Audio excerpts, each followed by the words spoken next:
So that's a long way of saying you have to discount a lot of what's taking place during the campaign. What we really need is a full-blown, comprehensive discussion about what our long-term interests are, which we've never had that discussion. We've never had a discussion on where our shared interests are and how together we can work on better communities, how together we can work on expediting healthcare to the poor, how together we can get our scientists together to find a cure for cancer, how together we can work on emissions that affect everybody. There's so much that we can do that we're not even scratching the surface on. So discount a lot of the political talk today and hope that whomever is in office has the foresight to say, my job is to handle America's interests today and for tomorrow. And the tomorrow is going to be the United States and China for as far as the eye can see into the 21st century. That will be the relationship that must be worked on. Very good. I hope our candidates have an answer like this to some of these issues. Really appreciate that. Well, now here's what happens. I'll give you a sense of being on the debate stage. When you're running for president. For those of you who haven't run for president, it's a pretty awesome one. And you get, somebody on the far end of the stage, who within, 2 minutes declares war on 5 countries. And the crowd goes wild, whoops it up. And the next guy says, well, I'm going to, do this or that, tariff-wise in China. Crowd goes wild. Comes around to me, poor old me on the side. And I say, I can't say that. I have to tell the truth. And I just have to say how the thing really works. And what we're going to have to do as a country to prepare for the future and deal with the reality. No applause. What? No so true.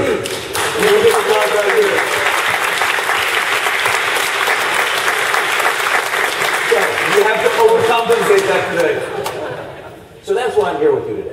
That's fantastic. So, from a macro level, as you can see, the audience, a lot of technology leaders, not only Marvell, not only Bailey, but a lot of CEOs in the room, a lot of technology leaders in the IT space, energy space. Let's take it to micro level. You just touched it in your conversation in the past 15 minutes. What are your recommendations to us as the technology leaders who are bridging from California, mostly Northern California, San Francisco Bay Area, to China? Not only China, we also have a term here, we call it Greater China. It's not only China, PRC, but Hong Kong, Taiwan, the entire ecosystem. What are your suggestions from a business perspective? Because you're a businessman, you're running businesses, you've run businesses, your family run a very successful business, still do so. What are your suggestions at a micro level? Well, let me just say categorically at the outset that California holds all the cards to figure out a way, I think in the next couple of years, maybe 3 to 5 years, to reform their thinking about the internet. And then you have to take China and disaggregate it into pieces.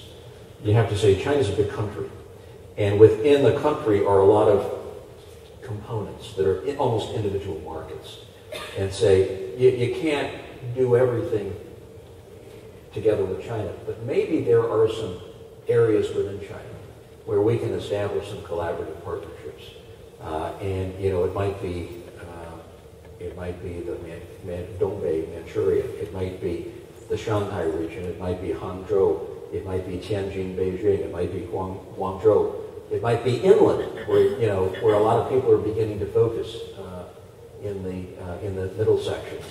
So my advice would be to break it down into regions that you can begin to understand and adjust and forge real relationships and partnerships with. I think that's probably going to be the best bet. But I'll tell you this about entrepreneurship in China. I've visited almost all the provinces in China. The big ones and the faraway ones like Xinjiang, out in Kashgar, which borders Afghanistan and Pakistan, Tibet and by North Korea. And it's a country of great diversity. We forget that. It's a country of enormous diversity, probably 55, 56 individual minority groups. And the attitudes are different depending upon which province you happen to find yourself. The dialects are different. The histories are different based upon the ancient trading routes that went through different parts of it. And their attitudes toward government are all very, very different.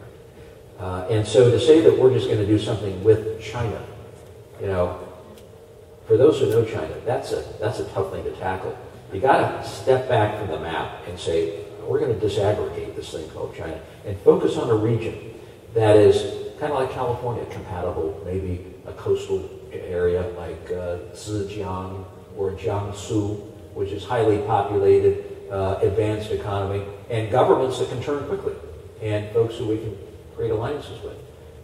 That would be, I think, an entry strategy that would work.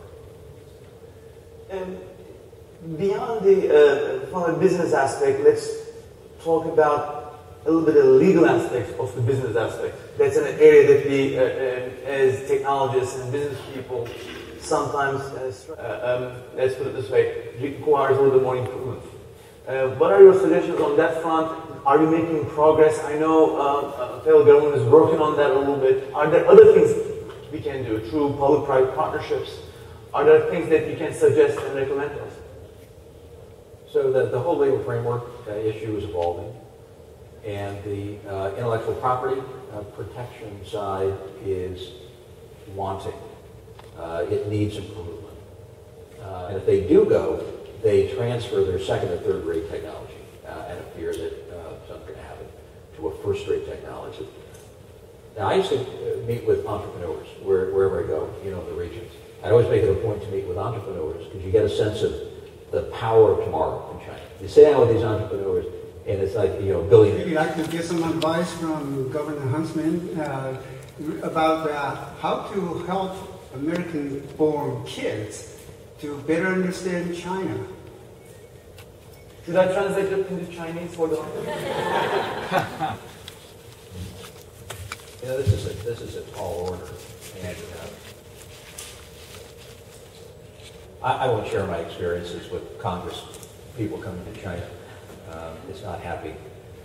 But the fix is the interest I see in the emerging generation in this country, the interest in China, the willingness to learn the language, and to go as a student to China like we've never seen before. So the balance today, in terms of, if you want to know where the firepower is upcoming in the next generation, we have 15,000 students in China, the United States does. China has about 150,000 here. So China just overtook India as the #1 country for students in America. They're learning a lot of stuff, and they take it back, you know, feelings of greater affection, or at least understanding about the United States. They don't go home as Jeffersonian Democrats, but they have a better sense of who we are. And our students, you know, have a much better understanding of China. They come back here and they populate businesses, and some hopefully will go into government service, public service, and help us there. But we've got to push harder in terms of the links with the next generation, because therein lies our ability to fix our longer-term levels of misunderstanding. But I also think, and here's the big part, we have to, and I used to go into the foreign ministry in Beijing and the senior folks in government, and I would tell them that the answer in terms of fixing the U.S.-China relationship longer term is humanizing it. We have to take this very complicated relationship and we have to bring it down to earth so that people understand the benefits. So that the soybean farmer in Iowa, the alfalfa exporter in Utah, the small business guy in New Jersey, they understand why it's beneficial to have a good, strong relationship with China. And we don't do that very well. To humanize, you know, when people think of the U.S.-China relationship, it's big and it's complicated, and they talk about things like North Korea and nuclear weapons in Iran and islands in the South China Sea that nobody can quite figure out, and what are the fishing boats doing, you know, around Japan. And so they wave off, and they go back to whatever other show they're watching. We have to bring it down to earth in terms that everyone can relate to and see their immediate interest in. So I'll give you an example of this. Imagine the farmers in Utah, the rural farmers, you know, who don't And when they think about China, they think about, you know, a blue hat with a red star on it, you know. And they've never been there.